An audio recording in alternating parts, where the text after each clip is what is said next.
Hello class.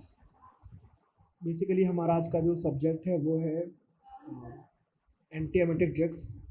Subject कह लो या lecture कह लो या हमारा चैप्टर कह लो। बेसिकली ये फार्माकोलॉजी या आपके कम्युनिटी मेडिसिन में बहुत एक इम्पॉर्टेंट टॉपिक है, क्योंकि वॉमिटिंग केवल एक नॉर्मल सिम्टम नहीं है, बल्कि कई डिजीज़ेज, मेडिसिन्स और मेडिकल कंडीशंस का एक मेजर क्लिनिकल मैनिफेस्टेशन भी हो सकता है। बेसिकली एंटी एमेटिक ड्रग्स ऐसी ड्रग्स होती हैं जो नोज़िया और रेचिंग मीन्स जो वॉमिटिंग आने की कोशिश हम करते हैं उसको रेचिंग बोलते हैं, और वॉमिटिंग उल्टी को रोकना या कम करने के लिए जो यूज़ की जाती हैं। बेसिकली ये ड्रग्स वॉमिटिंग के रीज़न को ख़त्म नहीं करती हैं, बल्कि वॉमिटिंग के रिफ्लेक्स को सप्रेस या इनहिबिट करती हैं, जिससे क्या होता है पेशेंट को थोड़ी सी राहत मिलती है। इसका बेसिकली यूज़ तब किया जाता है जब वॉमिटिंग खुद पेशेंट के लिए डेंजरस बनने लगे, जैसे कि बार बार वॉमिटिंग होने से डिहाइड्रेशन, इलेक्ट्रोलाइट इम्बैलेंस, माल न्यूट्रिशन, एस्पायरेशन न्यूमोनिया या एसेंशियल मेडिसिन को रिटेन ना कर पाना जैसी जो प्रॉब्लम्स हैं ये क्रिएट होने लगे। ठीक है, सो फिलहाल एंटी एमेटिक्स ड्रग्स क्यों यूज़ की जाती हैं इसके बारे में एक शॉर्ट इन्फो दे रहा हूँ। इनका यूज़ बहुत डिफरेंट क्लिनिकल कंडीशंस में किया जाता है, जैसे कि motion sickness, pregnancy associated nausea and vomiting, post operative nausea and vomiting, chemotherapy induced nausea and vomiting, या फिर डिफरेंट टाइप ऑफ वॉमिटिंग्स। तो इन सारे कंडीशंस में पेशेंट की क्वालिटी ऑफ लाइफ को इम्प्रूव करना और कॉम्प्लिकेशंस को रोकने के लिए बेसिकली एंटी एमेटिक्स ड्रग्स बहुत इम्पॉर्टेंट होती हैं। तो ओवरऑल अगर हम इसके फिजियोलॉजिकल बेसिस की बात करें, ये सारी चीज़ें जो इसके मैकेनिज्म्स हैं कि हम बाद में बात कर लेंगे इसके बारे में। बेसिकली ये जो फिजियोलॉजिकल बेसिस की बात करें तो मतलब कि वॉमिटिंग बॉडी का एक प्रोटेक्टिव रिफ्लेक्स है, ये हम जानते हैं। जब बॉडी किसी हार्मफुल सब्सटेंस, टॉक्सिन, इन्फेक्शन या इरिटेटिंग केमिकल या एबनॉर्मल स्टिमुलस को पहचानता है, तब ब्रेन के मेडुला ऑब्लांगाटा में एक वॉमिटिंग सेंटर होता है जो कि एक्टिवेट हो जाता है। ठीक है, अब ये वॉमिटिंग सेंटर बहुत डिफरेंट प्लेसेस से सिग्नल्स को रिसीव करता है, जैसे कि gastro intestinal tract, vestibular system, CTZ, higher cerebral cortex, limbic system. इन सभी एरियाज से मिलने वाले सिग्नल्स इंटीग्रेट होके वॉमिटिंग रिफ्लेक्स को बेसिकली इनिशिएट करवाते हैं। ठीक है, तो vomiting is a protective reflex triggered by various stimuli, जो हमें अलग अलग जगहों से रिसीव होते हैं किसी एक पर्टिकुलर सेंटर पे, जो GI इरिटेशन पे, ड्रग और toxins, motion sickness, pregnancy, CNS disorders, बहुत सारी चीज़ें हो सकती हैं। ठीक है, तो वॉमिटिंग में कौन कौन से न्यूरो ट्रांसमीटर्स बेसिकली काम करते हैं ये तो स्टार्टिंग में आपको लिखा मिलेगा, वैसे मैं यहीं से बता दे रहा हूँ। वॉमिटिंग रिफ्लेक्स में कई सारे न्यूरो ट्रांसमीटर्स अपना काम करते हैं, जैसे कि डोपामीन। ठीक है, डोपामीन बोले तो ये काम करता है D2 रिसेप्टर्स पे। ठीक है, इसके अलावा सेरोटोनिन मतलब कि 5-HT3, 5 हाइड्रोक्सी ट्रिप्टामिन 3 रिसेप्टर्स। इसके अलावा H1 मीन्स हिस्टामिन रिसेप्टर। इसके अलावा मस्कैरिन receptor, M1 receptor, M2, M3, M4। ठीक है, और सब्सटेंस P। तो 1, 2, 3, 4 मतलब ऐसे करके बेसिकली कई सारे यहाँ पे न्यूरो ट्रांसमीटर्स होते हैं। ठीक है, जो इसी रीज़न से एंटी एमेटिक ड्रग्स को अलग अलग रिसेप्टर को ब्लॉक करने के लिए अपना एक्शन दिखाना पड़ता है, कोई D2 को, कोई 5HT को, कोई H1 को, सबको अलग अलग तरीके से। ठीक है, अभी हम बात करते हैं इसकी थोड़ा सा क्लिनिकल इम्पोर्टेंस पे। देखो, एंटी एमेटिक ड्रग्स हमारी जो मॉडर्न मेडिकल साइंस में बहुत इम्पॉर्टेंट अपना प्लेस रखती हैं। अगर लगातार वॉमिटिंग हो रही होती है तो पेशेंट में बहुत सारे कॉम्प्लिकेशंस डेवलप हो सकते हैं।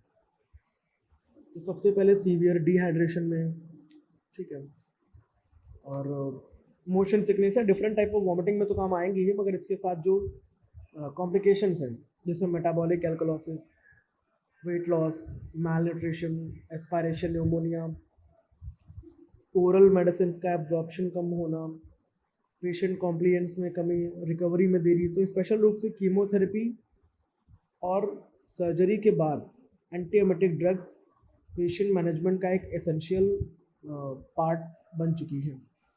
अभी हम इस नेक्स्ट टॉपिक में जो बात करेंगे ये हमारा है वॉमिटिंग। ठीक है, बहुत ध्यान समझो इसमें कि वॉमिटिंग या जो एमएसएस किसे कहते हैं। बेसिकली वॉमिटिंग एक कॉम्प्लेक्स प्रोटेक्शन रिफ्लेक्स है जिसमें स्टमक और कभी कभी अपर इंटेस्टाइन के जो कंटेंट्स हैं ये फोर्सफुली माउथ के मीडियम से बाहर निकल जाते हैं। सिंपल शब्दों में vomiting is a forceful expulsion of gastric और upper intestinal contents through out a mouth by a coordinated reflex involving the GI tract, diaphragm, abdominal muscles and the central nervous system। Basically ये body का एक defence mechanism है जिसका main motive होता है harmful substances को बाहर निकालना। तो यहाँ आपको इस इमेज में कुछ मैकेनिज्म्स दिख रहे हैं, आपको कॉजेज़ मिलेंगे यहाँ पे, टाइप्स ऑफ वॉमिटिंग, कॉम्प्लिकेशंस, एक तरीके से आपको काफ़ी चीज़ें देखने को मिल जाएंगी जो चीज़ें एक एब्स्ट्रैक्ट या कंसाइज फॉर्म में सब कुछ लिखा हुआ है। अब हम बात करेंगे वॉमिटिंग का कॉन्सेप्ट क्या है। ठीक है, concept and functional basis. Firstly हम कॉन्सेप्ट की बात करेंगे। वॉमिटिंग केवल स्टमक का कॉन्ट्रैक्शन नहीं है, बेसिकली ये एक्चुअल में नर्वस सिस्टम और जो हमारा जीआई सिस्टम के बीच में होने वाला एक अत्यंत कोऑर्डिनेटेड रिफ्लेक्स है। इस रिफ्लेक्स में कई ऑर्गन्स बेसिकली एक साथ काम करते हैं, जैसे कि ब्रेन में हमारा वॉमिटिंग सेंटर होता है, कीमो रिसेप्टर ट्रिगर्ड जोन जिसको हम CTZ बोलते हैं, vagus nerve, diaphragm, abdominal muscles, oesophagus, stomach, pharynx, larynx, इन सभी का एक कोऑर्डिनेटेड एक्टिविटी की वजह से स्टमक की कंटेंट्स ही बाहर निकलती हैं। तो ये तो रहा इसका कॉन्सेप्ट। ठीक है, अगर हम इसके फंक्शनल बेसिस की बात करें तो vomiting is not a simple act but a highly integrated reflex. Vomiting का जो मेन फिजियोलॉजिकल मोटिव होता है ये बॉडी को हार्मफुल सब्सटेंसेस से बचाना है। ठीक है, जब किसी भी टाइप का हार्मफुल स्टिमुलेशन क्रिएट होता है तो सबसे पहले सेंसरी रिसेप्टर्स एक्टिवेट होते हैं। ठीक है, अब ये रिसेप्टर्स क्या करते हैं, वेगस नर्व, सिंपैथेटिक नर्व और जो भी अदर न्यूरल पाथवेज के मीडियम से मेडुला में प्रेजेंट वॉमिटिंग सेंटर्स तक सिग्नल्स को भेजते हैं। वॉमिटिंग सेंटर क्या करता है, इन सिग्नल्स को एक तरीके से कन्फाइन करेगा या डायग्नोस करेगा या फिर इनको स्कैन करेगा, और अगर स्टिमुलस सफिशिएंट पावरफुल हो तो मोटर रिस्पॉन्स इनिशिएट करता है। इसके बाद क्या होगा, ठीक है, इसके बाद क्या होगा, स्टमक की जो भी नॉर्मल मोटिलिटी है ये रुक जाती है। अब यहाँ पे होता है रिवर्स पेरिस्टालसिस। जैसे कि आपकी अपनी गाड़ी को, आप कार को या अपने कोई भी 4 व्हीलर को आप बैक गियर में डालते हो ना, काम सामने चलना है बट कई वजह से हमको बैक गियर में भी लेना पड़ता है, तो यही इसी तरीके से।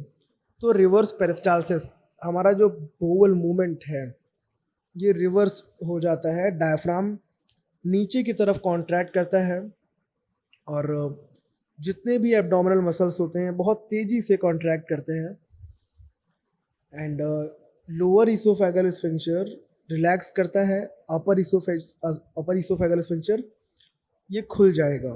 ठीक है, अपर इसोफेगल स्फिंक्टर इसोफेगल के जहाँ से हम माउथ से खाना खाते हैं बेसिकली ये वहाँ से शुरू होता है।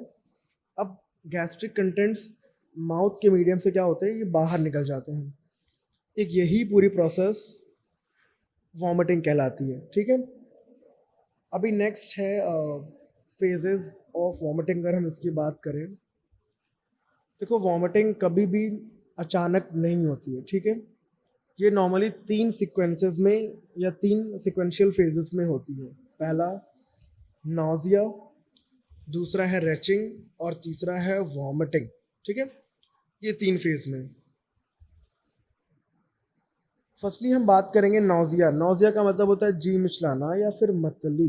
ठीक है, नॉजिया वॉमिटिंग का एक पहला फेज होता है। इस फेज में पेशेंट को बहुत ज़्यादा फील होता है कि उसको वॉमिटिंग होने वाली है, लेकिन एक्चुअल में वॉमिटिंग अभी नहीं हुई है।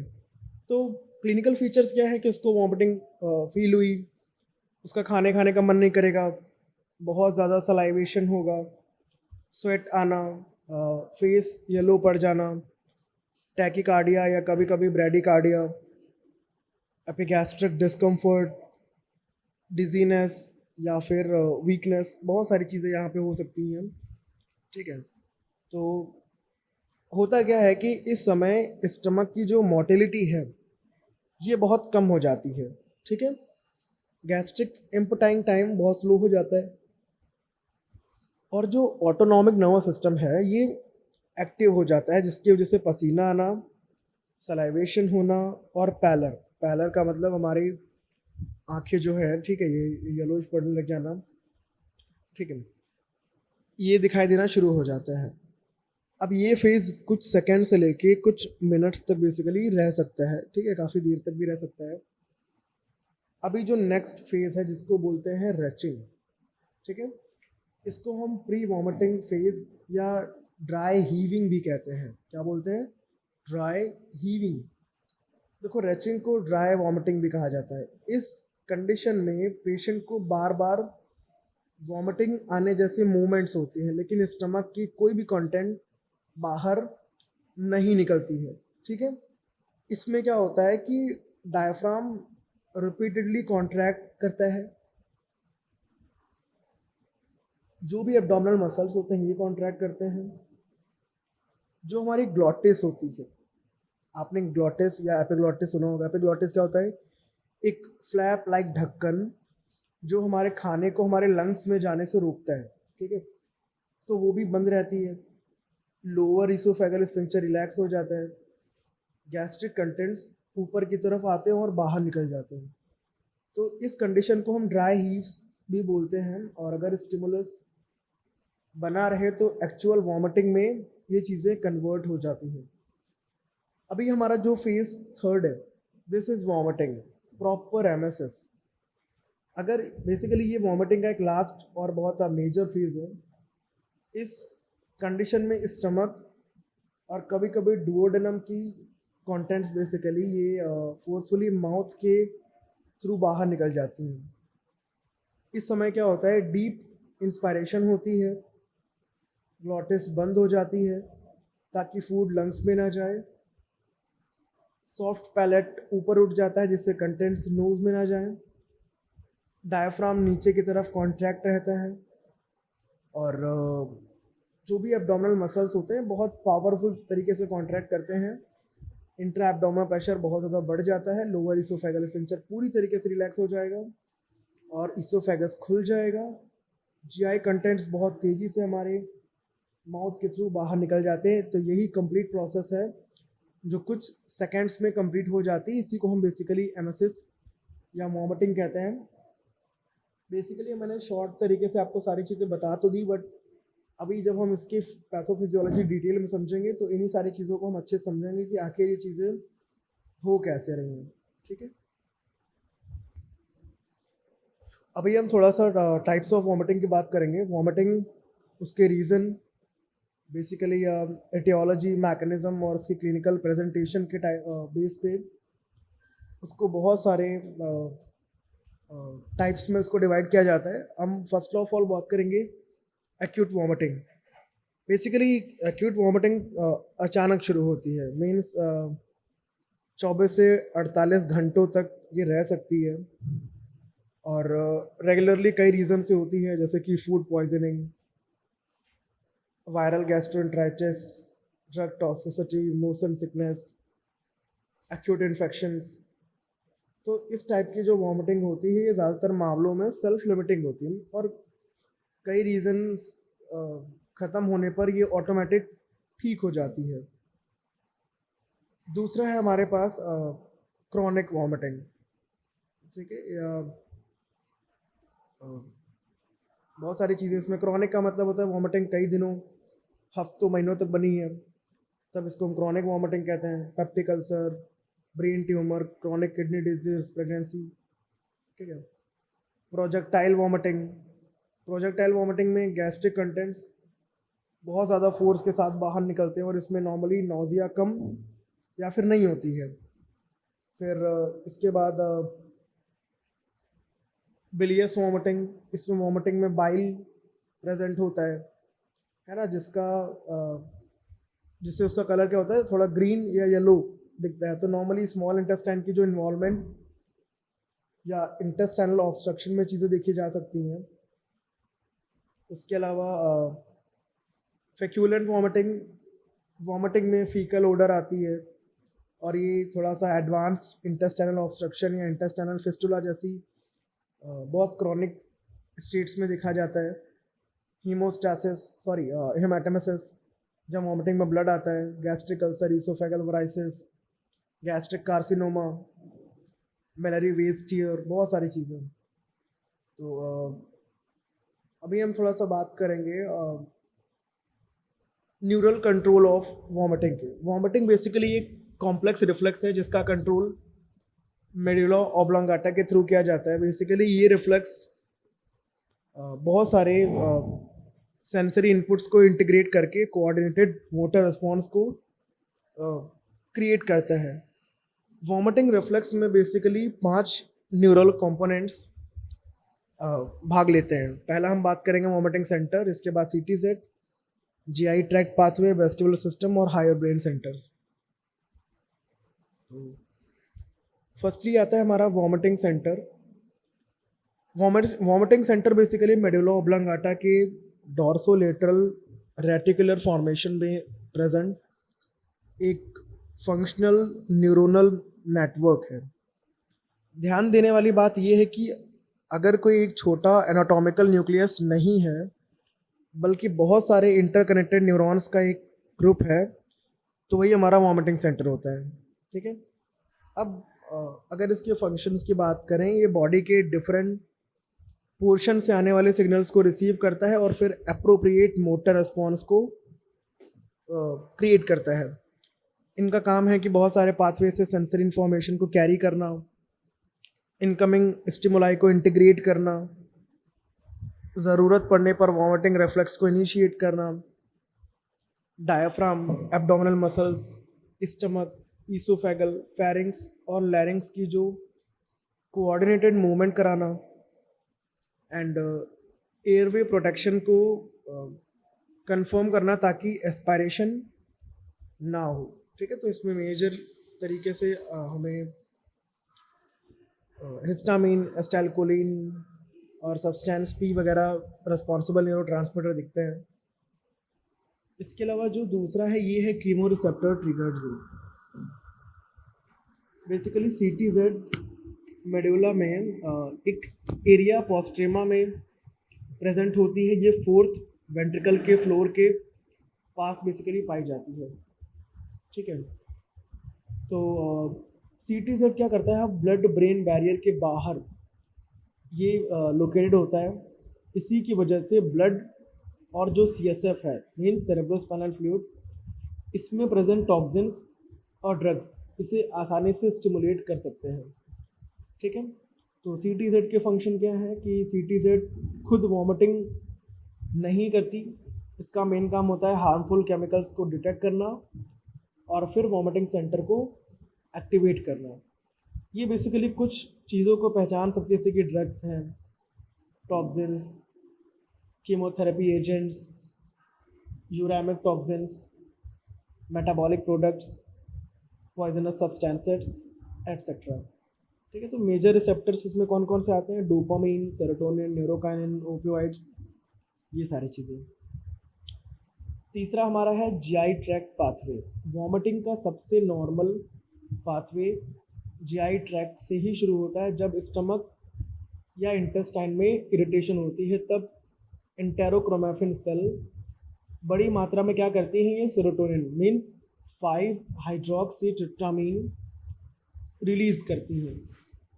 इसके बाद क्या होता है, जो सिग्नल्स हैं ये जीआईटी से वेगस नर्व क्या होती है, जो हमारे क्रेनियल नर्व है, जो हमारे गट से जुड़ी होती है ब्रेन के थ्रू, ठीक है। वेगस नर्व से न्यूक्लियस ट्रैक्टस सॉलिटोरियस, जिसको एनटीएस बोलते हैं, और वहाँ से वॉमिटिंग सेंटर तक पहुँचते हैं, ठीक है। तो जीआई कॉज की रीजंस क्या हो सकते हैं स्टिमुलेशन के, gastritis, gastroenteritis, food poisoning, gastric distension, intestinal obstruction, chemotherapy induced mucosal injury, etcetera etcetera, ठीक है। अगला हमारा आता है वेस्टिबुलर सिस्टम। देखो basically vestibular apparatus inner ear में प्रेजेंट होता है। ये बॉडी बैलेंस और मोशन को बेसिकली कंट्रोल करता है। जब एबनॉर्मल मोशन होती है तब वेस्टिबुलर न्यूक्लियाई एक्टिवेट हो जाते हैं, ठीक है।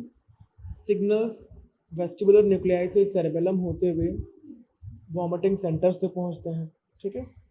तो इस तरीके से इसमें जो न्यूरोट्रांसमीटर है हिस्टामिन और एस्टाइलकोलिन मीन्स जो मस्कारिन रिसेप्टर पे काम करें, ये इसी वजह से इस वजह से मोशन सिकनेस में एंटीहिस्टामिन और एंटी कोलिनर्जिक ड्रग्स सबसे ज़्यादा इफेक्टिव होती हैं।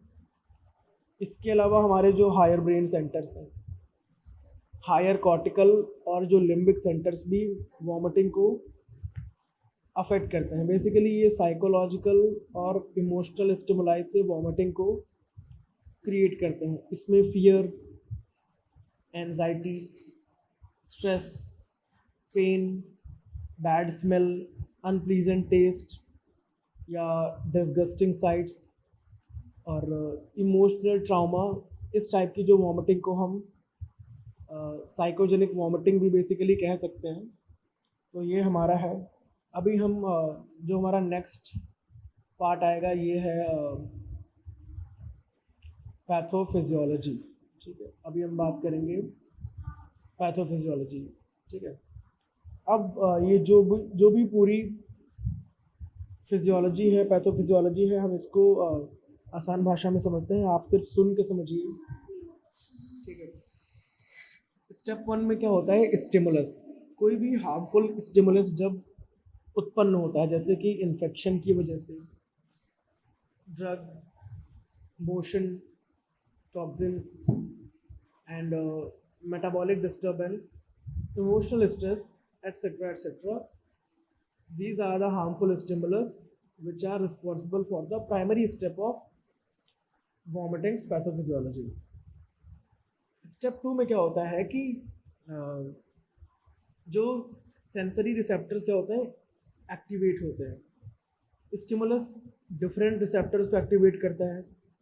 इस वजह से GI receptors, vestibular receptors, CTZ receptors, cortical receptors, ये सारी चीज़ें एक्टिवेट होती हैं। अब क्या होता है, इनके एक्टिवेशन के बाद सिग्नल ट्रांसमिट होते हैं। सिग्नल हमारी vagus nerve, sympathetic nerve, vestibular nerve. Basically vestibular nerve हमारे जो कान का अंदर का फेज होता है, वेस्टिबुलर अपरेटस, जो हमारे बॉडी के बैलेंस के लिए भी काम करता है। तो ये भी हमारे बैलेंस को समझ के हमारे ब्रेन तक सारी इन्फॉर्मेशन को पहुंचाता है, ताकि हायर और जो भी हायर सीएनएस पाथवेज के मीडियम से वॉमिटिंग सेंटर तक चीज़ें पहुंचती हैं। अब क्या होता है, जैसे ही वॉमिटिंग सेंटर को पता चलता है तो वो इंटीग्रेट होता है। वॉमिटिंग सभी सिग्नल्स को क्या करता है, उनका इंटीग्रेशन करता है। और ये स्टिमुलस अगर सफिशिएंट पावरफुल हैं तो वॉमिटिंग रिफ्लेक्स क्या करती है, यहाँ पे इनिशिएट करती है। इसके बाद जो भी मोटर रिस्पॉन्स आता है, इसके बाद बहुत सारे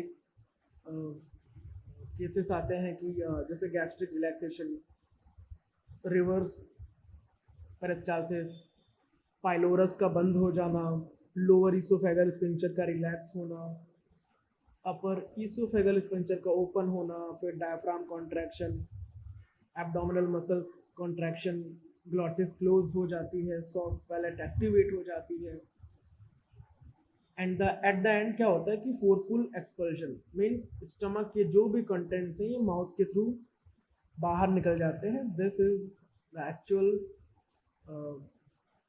pathophysiology of vomiting. Another one is, हम बात करेंगे इसकी etiology, means causes of vomiting. What are the reasons कि जिस वजह से जो वॉमिटिंग है ये हो सकती है। अभी हम नेक्स्ट बात कर रहे हैं इसकी इटियोलॉजी की। मीन्स वॉमिटिंग बहुत सारे रीजंस की हो सकती है। सबसे पहले है जीआई कॉजेज।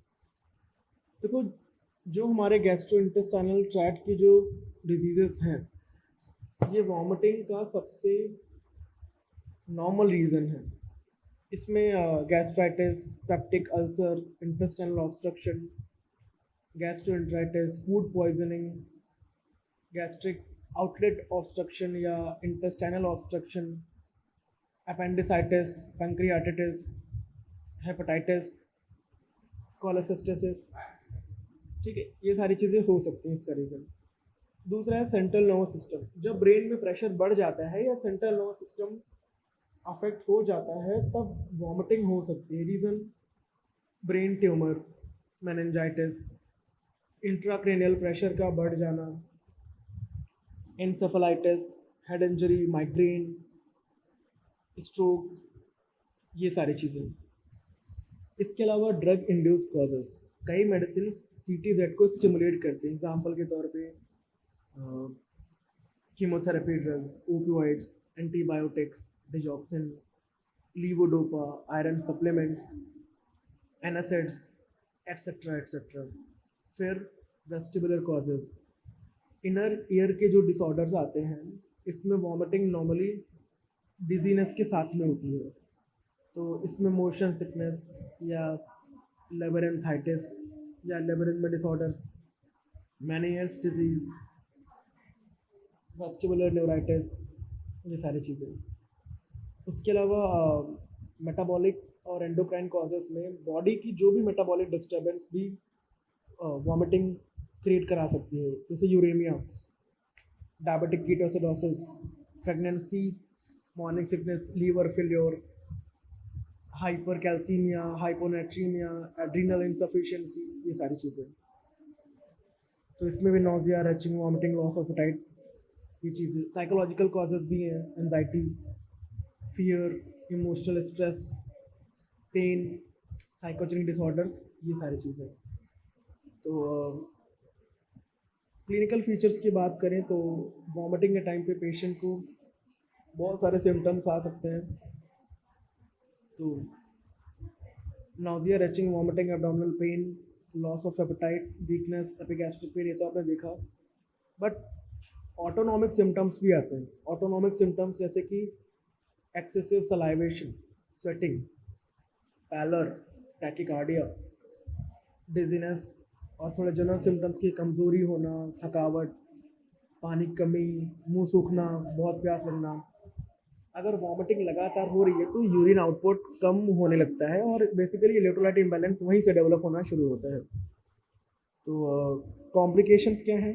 मीन्स अगर वॉमिटिंग बार बार लॉन्ग टाइम तक होती रहती है तो बहुत सारे कॉम्प्लिकेशंस आ सकते हैं, जैसे कि सबसे पहले अभी मैंने बताया डिहाइड्रेशन, ठीक है। उसके अलावा electrolyte imbalance, specially hypokalaemia, hyponatraemia, metabolic alkalosis, weight loss, malnutrition, vitamin deficiency, aspiration pneumonia, oesophageal tears या ईसोफेजाइटिस, ठीक है, और मैलरी, वीज टीयर जिसको बोलते हैं, dental enamel erosion chronic vomiting में, ठीक है, एक्यूट किडनी इंजरी, शॉक वगैरह सारी चीज़ें, ठीक है। तो क्लिनिकली इम्पॉर्टेंट क्यों है वॉमिटिंग की? जो भी फिजियोलॉजी और पैथोफिजियोलॉजी समझना एक मेडिकल आईसाइट से बहुत इम्पॉर्टेंट है, क्योंकि इससे वॉमिटिंग के जो भी एक्चुअल रीजंस हैं इसका पता लगाने में हमें हेल्प मिलेगी। एक्चुअल एंटीएमेटिक ड्रग का हम सिलेक्शन कर पाएंगे, ठीक है। बहुत सीवियर डिजीज जैसे कि ब्रेन ट्यूमर, इंटेस्टाइनल ऑब्स्ट्रक्शन या मेटाबॉलिक डिसऑर्डर्स को बहुत जल्दी पहचान लेंगे। डिहाइड्रेशन, इलेक्ट्रोलाइट इम्बैलेंस और एस्पायरेशन जैसी चीज़ों को भी हम टाइम रहते रोक सकते हैं, ठीक है। तो दैट्स इट, बहुत सारी चीज़ें इसमें हैं। तो ओवरऑल हमने इस क्लास में काफ़ी कुछ समझा, कि एक इंट्रोडक्शन समझा एंटीएमेटिक ड्रग्स का, फिर क्या क्या रीज़न्स हो सकते हैं, वॉमिटिंग के पैथोफिजियोलॉजी क्या है, कैसे क्या होगा अभी कल क्लास में हम समझेंगे इसमें टाइप्स ऑफ सिकनेस, जिसमें motion sickness, morning sickness, nausea, vomiting, जितने भी टाइप के वॉमिटिंग्स होती हैं हम इनको समझेंगे इनके रीज़न के बेस पे। ठीक है, तो इस क्लास को यहीं तक रखते हैं, बाकी मिलेंगे आपसे हम नेक्स्ट क्लास में।